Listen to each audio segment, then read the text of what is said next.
வணக்கம். தமிழன் செய்தி கேளாம். சீர்காழி தாடலான் பெருமாள் எனும் திரு விக்கிரம நாராயண பெருமாள் கோயிலில் தங்க கருட சேவை உற்சவம்.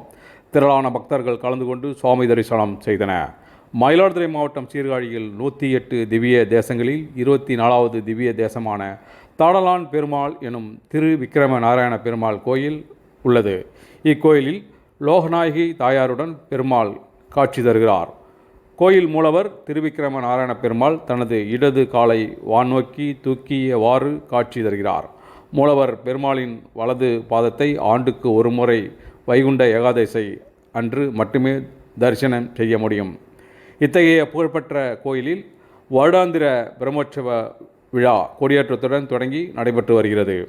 விழாவின் 4ஆம் நாள் விழாவான இன்று தங்க கருட சேவை உற்சவம் வெகு விமர்சையாக நடைபெற்றது. விழாவை ஒட்டி பெருமாளுக்கு சிறப்பு திருமஞ்சனம் சாத்தும் முறை நடைபெற்றது. பின்பு தீபாராதனை நடந்தது.